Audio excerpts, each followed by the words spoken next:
하나님께서 저희들에게 주신 은혜의 말씀 돌아가면서 공독하겠습니다.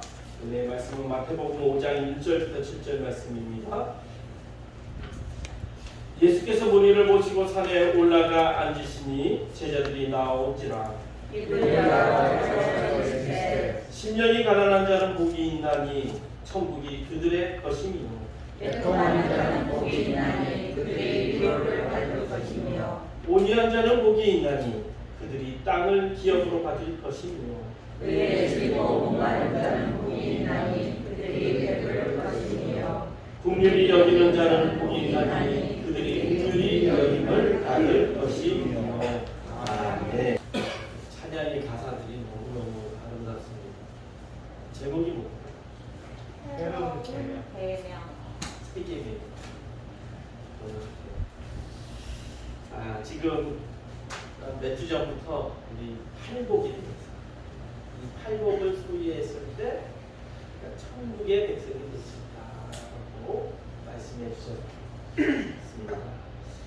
우리 팔복 첫 번째 복이 뭐죠? 심령이 가난한 자의 복. 두 번째는 애통하는 자의 복. 세 번째는 온유한 자의 복. 네 번째는 의에 주지고 목마른 자의 복. 이 네 가지는요, 내면을 어떤 마음으로 믿어야 되는가. 세상의 가치가 아니라 하나님의 가치에 대한 내면적인 믿음을 말씀하고 있습니다. 근데 오늘 말씀은 긍휼히 여기는 자의 복인데, 이 긍휼히 여기지 않은 불쌍히 여긴다라는 것입니다. 그러니까 겉으로 드러나는 행동에 대한 것. 그래서 하나님 앞에서뿐만 아니라 사람들 앞에서도 행동으로 실천하는, 불쌍히 여기는 마음으로 도와주는 것이 이 긍휼히 여기다. 그래서 오늘 다섯 번째는 이 복은 우리가 행동으로 실천하는. 여러분 아까도 얘기했지만 지금 동유럽에서는 러시아와 우크라이나 간의 전쟁이 지금 벌써 4개월이 넘었어요.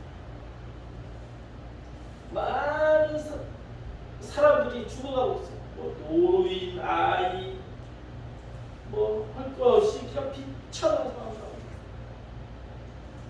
과거에는 이 뭡니까?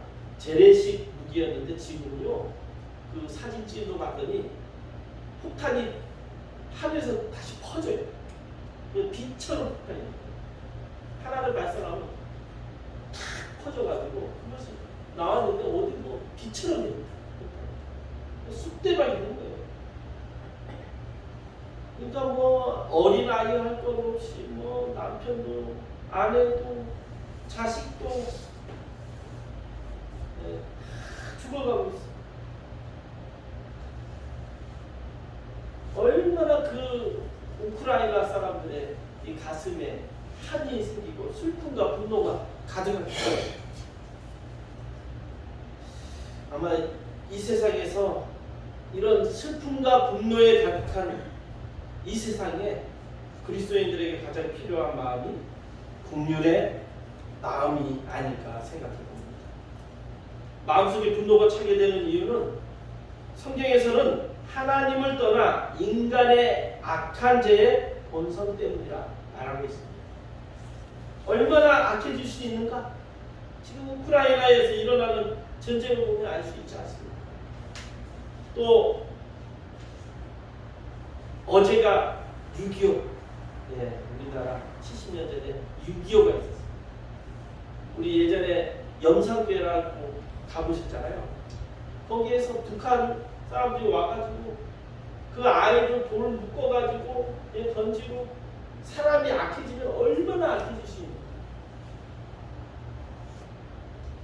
아마 군인들도 처음에는요, 우리 영상에 보면 알지만 사람들은 그렇게 막 처참하게 죽이지 않았어요. 근데 사람이요, 한 번 악해지기 시작하면 점점 악해져요. 이제는 그런 것이 없잖아요. 탱크가 그냥 어떤 할아버지가 막으니까 탱크가 못 가는 거예요, 처음에. 근데 이제 그런 거 없어요. 그냥 꺼리낌 없이 지금 살인 자해되고 있다는 거예요. 그런데 더 마음이 아픈 것은 이런 전쟁을 이용하여 자기들의 배를 채우려고 하는 양심 없는 사람들이 많다라는 거예요. 지금 큰 기업들 있잖아요. 지금 미국의 큰 기업들이요. 농산물이 20%가 남아도돼, 남아도. 근데 나라에서 풀라풀라해도 민영화니까 자기네 마음대로잖아요. 그러니까 안 풀어요. 왜? 3배, 4배 공물을 받으려고. 사람들이 굶어주고 돈 벌려고. 기름도 강산을 해요. 기름값 올리고. 이들은 사람들의 끔찍한 죽음과 슬픔도 다 돈벌이를 위한 수단으로 지금 전락되고 있다. 이 전쟁을 이용해서 사람들이 이렇게 악하다는 거예요. 그래서 이 시대에 필요한 것은 하나님의 긍휼이라는 것입니다. 긍휼이란 불쌍히 여겨 돌보아주는 행동으로, 성경의 긍휼은 사람이 자기 스스로 할 수 있는 것이 아니라 하나님의 자비의 마음, 이 헤세드가 있어야 이 긍휼을 할 수 있다. 불쌍히 여기십니다. 하나님이 마음을 주십니다. 하나님 우리에게 그런 불쌍한 마음을 주십니다. 또 우리가 그 긍휼함을 받은 자들이 또 긍휼함을 주십니다. 하나님께서는 인간들을 불쌍히 여겨주셔서 자기 스스로의 문제를 해결할 능력이 없는 인간들을 위해서 예수님께서 친히 연약한 인간으로 오셔서 인류의 죄를 구원하시기 위해 십자가에 못 박혀 죽으셨습니다. 이것이 하나님의 긍휼입니다. 오늘 이 시간 우리들이 어떤 마음으로 긍휼을 실천했을 때 복이 임하는지, 또 모두가 긍휼을 받는 자가 되기를 바랍니다. 첫째로는 하나님은 회개하고 돌아오는 자들에게 긍휼히 여기십니다. 회개하고 돌아올 때 긍휼하심을 주십니다. 왜 예수님은 긍휼히 여기는 자가 복이 있다고 말씀했습니까? 긍휼은 인간의 이기적인 마음에서 나오는 성품이 아니라 하나님의 마음입니다. 인간들을 불쌍히 여기는 긍휼한 마음. 그 긍휼은 하나님과 예수님의 성품입니다. 하나님은 긍휼하심으로 출애굽기 33장에 제일 처음으로 이 긍휼하심을 표현하고 있어요. 모세가 하나님께 십계명의 말씀을 받으러 시내산에 올라갔을 때 이스라엘 백성들은 그 밑에서 뭐하고 있는지 여러분 아십니까? 하나님을 보여달라 하면서 금송아지 앞에서 우상을 섬기고 있었어요. 하나님이 가장 싫어하는 우상을 만들어서 섬기고 있었다는 거예요. 모세는 하나님 앞에 나아가 이스라엘 백성의 죄를 위하여 회개의 기도함으로써 하나님께서는 이스라엘 백성을 멸절하려고 하였으나 긍휼히 여기셔서 이스라엘 백성을 용서해 주셨습니다. 하나님께서는 모세에게 이렇게 얘기합니다. 나는 은혜 베푼 자에게 은혜를 베푸고 긍휼히 여기는 자에게 긍휼을 베푸느니라. 모세가 자신을 희생하여서 하나님께 회개의 기도를 했을 때 하나님은 그 긍휼을 여길 자에게 긍휼을 베풀어 주신 것입니다. 그 후로 이스라엘 백성들은 여러 번 죄를 짓습니다. 한 번도 아니고 잊을만 하면 또 죄를 짓고 잊을만 하면 죄를 짓고, 그럴 때마다 하나님은 선지자들을 보내셨어요. 왜 보내셨나? 이스라엘의 죄를 깨닫게 하고 회개를 촉구하기 위해서. 그래야 하나님께서 긍휼한 마음으로 용서해 주실 거 아니에요. 에레미야도 이스라엘의 망하는 모습을 보고 눈물로 기도했을 때 긍휼하신 하나님께서 회복의 약속을 해주셨습니다.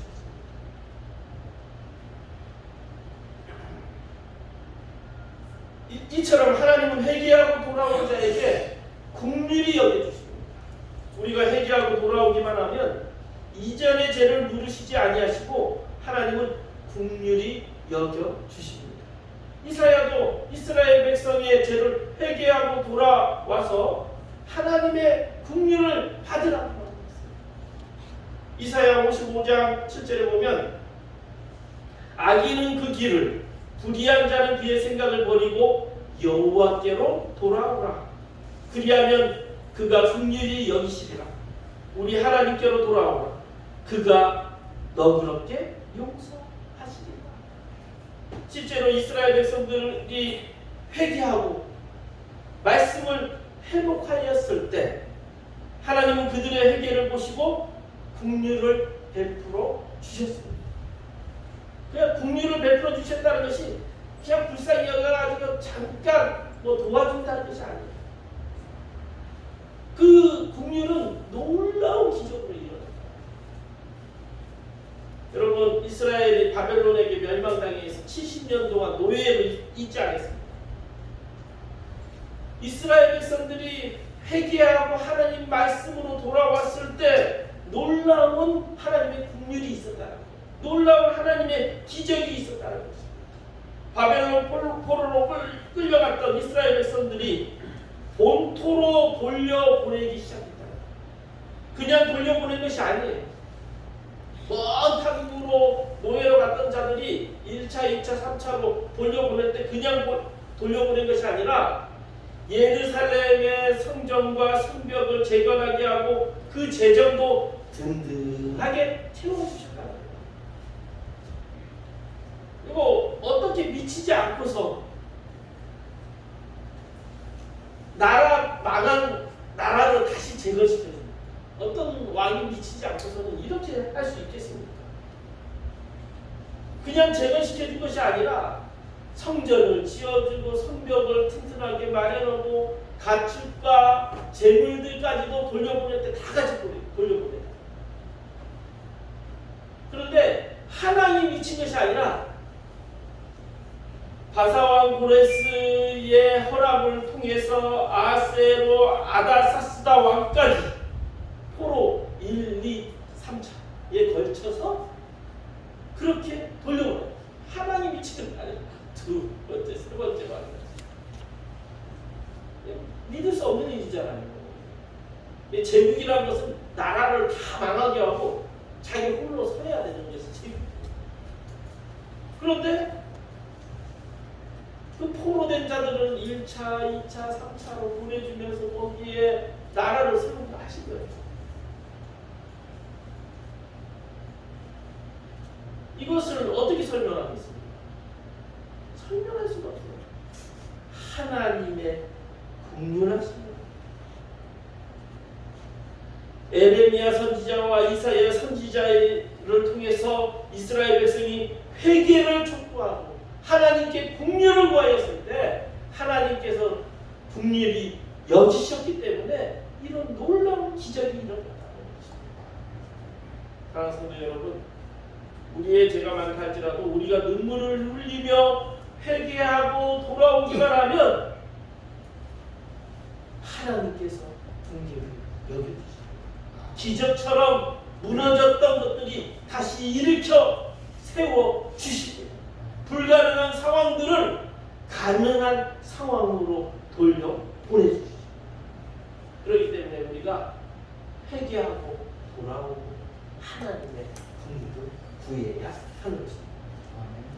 두 번째로는 하나님께서 우리에게 원하시는 것은 제사보다 긍휼을 원하십니다. 다시 말하면 하나님께서 우리에게 원하시는 것은 예배보다 긍휼하심, 우리 마음 가운데 긍휼하심을 원하십니다.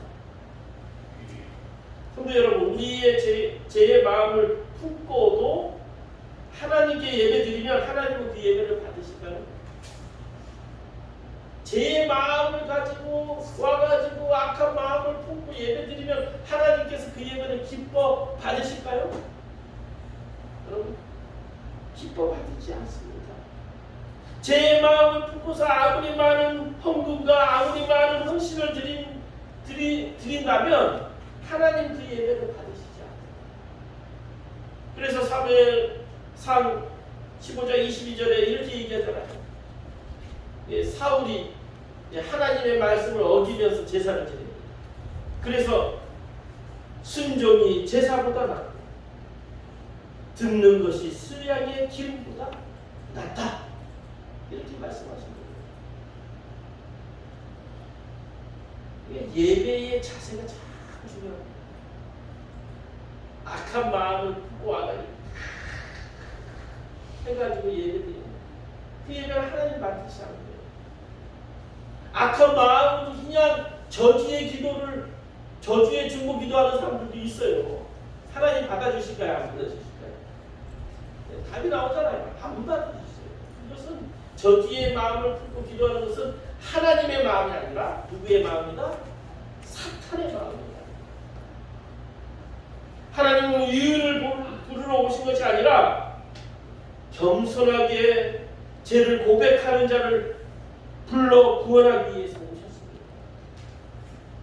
그래서 예수님은 마태복음 9장 12절 13절에 이렇게 얘기했어요. 건강한 자에게는 의사가 쓸데없고 병든 자에게야 쓸데있느니라. 너희는 가서 내가 긍휼을 원하고 제사를 원하지 아니하노라. 나는 의인을 부르러 온 것이 아니요 죄인을 부르러 왔노라. 이렇게 말씀해 주셨습니다.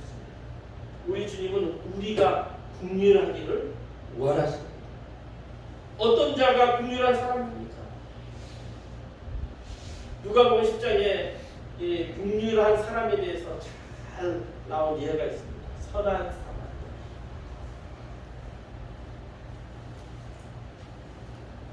우리가 어떤 교회의 직분을 받았다고 영생이 주어지는 것이 아니에요. 세례를 받았다고 영생이 주어지는 것이 아니에요. 긍휼히 여기는 마음을 가져야 진정한 이웃이며 영생을 얻을 수 있는 것입니다. 선한 사마리아 내용이 어떤 내용입니까? 예수님께서 예화로 얘기했잖아요. 예루살렘으로 갔다 오다가 강도를 만나서 모든 것을 뺏기고 쓰러져 있어요.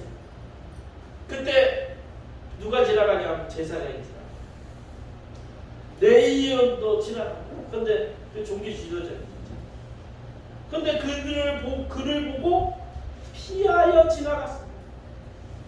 그런데 저기 사마리아 땅에 있는 그러니까 이 사마리아를 하시마대 지역입니다. 왜? 예전에 이방인과 결혼한 사람들이 살던 지역. 그래서 하시마대. 근데 그 사람이 선한 사람이었어요. 그 쓰러진 자를 보고 달려가서 상처를 싸매주고 돌봐주고 이렇게 했어요. 그러면서 예수님께서 누가 이웃이냐? 누가 긍휼한 자냐? 누굽니까? 제사장도 아니요, 레인도 아니요, 돌봐준 선한 사람이 진정한 이웃이다. 이 자가 영생을 소유할 자라 말씀해 주셨습니다. 주님은 우리가 어떤 직위에 있나요? 뭐 목사냐, 권사냐, 장로냐, 집사냐 이런 직분을 보지 않습니다. 무엇을 보느냐? 하나님을 사랑하고 이웃을 사랑하는 자를 참 제자로 보신다. 여러분 직분에 너무 매여 있지 마십시오. 교회 가면요 지금도 대부분은 큰 교회들이 그래요. 장로들이 그렇고 권사들이 그렇고 또 그 직분 안 줬다고 그냥 삐져가지고 다른 교회로 가고 이런 자들은 긍휼함을 경험하는 하나님은 그거 보지 않습니다. 우리의 직분을 보지 않습니다. 우리가 긍휼한 마음을 가지고 잘 우리가 불쌍한 사람을 외면하지 않고 긍휼한 마음을 가진 자는 하나님은 사랑하십니다. 우리는 1만 달란트 빚진 자임을 기억해야 합니다. 여러분 잘 아시죠? 1만 달란트 빚진 자의 비유를 통해서 무엇을 얘기하고 있습니까? 1만 달란트로 우리나라 돈으로 환산하니까 1억 8천억 정도 됩니다. 어마어마하죠. 이거 뭐 무슨 삼성그룹 회장 정도 되는 거예요. 큰 돈을 빚져가지고 감옥에 있었던 자가 풀려나게 됐어요. 근데 풀려나가지고 기분 좋아가지고 집으로 가고 있는데 자기에게 100데나리온 한 1000만원 빚진 자를 만납니다. 근데 이 사람이 탕감받은 자기 말도 못하는 그 탕감을 받은 것은 생각지도 못하고 1000만원 빚진 자를 잡아가지고 쳐넣은 거예요. 이 소식을 들은 임금은 그 무자비한 사람을 불러가지고 다시 감옥에 쳐넣었어요. 우리가 그런 자는 우리는 예수님의 핏값으로 하나님의 자녀가 된다. 1만 달란트 빚진 자에서 탕감받은 자라는 거예요. 그런데 조금의 그 말 하나 때문에 기분이 나쁘다고. 저 사람 절대로 용서 못한다. 우리의 모습이 이런 모습 아닙니까? 1만 달란트 받은 종의 잘못은 무엇입니까? 그가 은혜를 받았는데 그 은혜를 기억하지 못하고 다른 사람을 무지하게 대했다는 거예요. 이런 자는 국면을 받지 못한다는 거예요. 구원을 받았다고 하면서 이 세상에 대해서는 요만큼도 손해보지 않으려는 우리들의 모습을 지적하는 말입니다. 하나님은 1만 달란트의 빚을 탕감해 주었는데 구원을 줬더니 자기에게 요만큼 손해 끼친 자에게 목을 졸라서 죽인다면 국류를 구할 수 있겠습니까? 우리가 어떻게 구원받았습니까? 우리의 의로운 행위로 말미암아 구원받은 것이 아닙니다. 하나님이 우리를 긍휼히 여겨 주심으로 말미암아 우리가 거듭나는 축복을 받았고 성령으로 말미암아 새 사람이 된 것입니다. 우리가 잘나서 된 것이 아니라 하나님이 일방적으로 우리를 택하여 하나님의 자녀를 받은 거예요. 그래서 믿음은 하나님의 선물이라. 믿음은 자랑하는 것이 아닙니다. 하나님의 전적인 택하심으로 우리가 긍휼하심으로 긍휼함을 받은 거예요. 우리가 이웃을 긍휼히 여기는 것은 선택사항이 아닙니다. 우리가 이미 하나님으로부터 긍휼한 마음을 받았기 때문에 이제는 그 긍휼함을 예수님의 마음으로 행해야 돼요. 사랑하는 성도 여러분, 긍휼함이 없는 사람은 긍휼함을 받지 않았다라는 말입니다. 그래서 용서받지 못한 멸망이 자라는 것입니다. 우리가 용서하지 않으면 우리도 용서받지 못하게 됩니다. 우리가 긍휼히 여기지 아니하면 하나님도 우리를 긍휼히 여기지 않으실 것입니다. 그러므로 여러분 용서하십시오. 우린 1만 달란트 빚진 자가 탕감받은 자. 근데 말 들어보면 그 조그만한 거 갖고 삐져가지고 그냥 용서 못하는 거예요. 하나님은 자신을 희생하여 우리를 탕감시키십시오. 죽어도 용서 못해. 이런 말 하지 마시기 바랍니다. 예수님이 날 위해 죽으셨기 때문에 예수님의 이름으로 용서하시길 바랍니다. 아멘. 세 번째로 긍휼히 여기는 사람의 복은 어떤 것입니까? 긍휼히 여김을 받은 자는 긍휼히 여김을 받을 것이라고 약속해 주셨습니다. 긍휼히 여겨라 하신 말씀은 주님의 긍휼을 나타나라는 것입니다. 또한 너도 긍휼을 풍성히 입으라는 것입니다. 하나님은 성도들에게 긍휼을 한번 주셔서 성도들을 하여금 드러내 주셨어요. 하나님의 긍휼을 나타내는 사람이 하나님으로부터 긍휼히 여김을 받고 항상 하나님의 이름이 드러나야 됩니다. 이 말씀에서 사람들이 좀 혼돈하는 부분이 있습니다. 먼저 긍휼히 여기는 사람이 하나님의 긍휼을 받게 된다는 것입니다. 그러나 이 긍휼히 여기심을 받기 위해서라서 우리가 먼저 긍휼히 여기는 사람이 되자는 것이 아니라 긍휼히 여길 줄 아는 사람은 이미 하나님의 긍휼히 여기심을 받은 사람이라는 것을 알아야 됩니다. 이미 탕감받은 사람. 1만 달란트 빚진 자의 비유처럼 1만 달란트 빚진 자의 사람이 탕감받은 마음으로 살아야 긍휼히 여기는 자가 되는 것입니다. 엄청난 것은 탕감받고서도 이웃의 작은 것도 용서하지 못하면 탕감을 받고도 물을 수가 있는 것입니다. 그래서 야고보서는 긍휼을 행하지 아니하는 자에게는 긍휼 없는 심판이 있으리라. 우리는 다 긍휼함을 받았는데 긍휼을 행하지 않는 자에게는 긍휼 없는 심판이 온대. 하나님의 심판이 온다. 우리가 긍휼히 여기지 않을 때 하나님도 우리를 긍휼히 여기지 않는다. 사실 긍휼히 여기는 것 그 자체가 복임, 다른 사람을 불쌍히 여기는 마음으로 곧 하나님의 마음을 소유해야 했기 때문에 긍휼한 마음을 가질 수 있는 거예요. 하나님의 마음을 품는 자는 행복한 자입니다.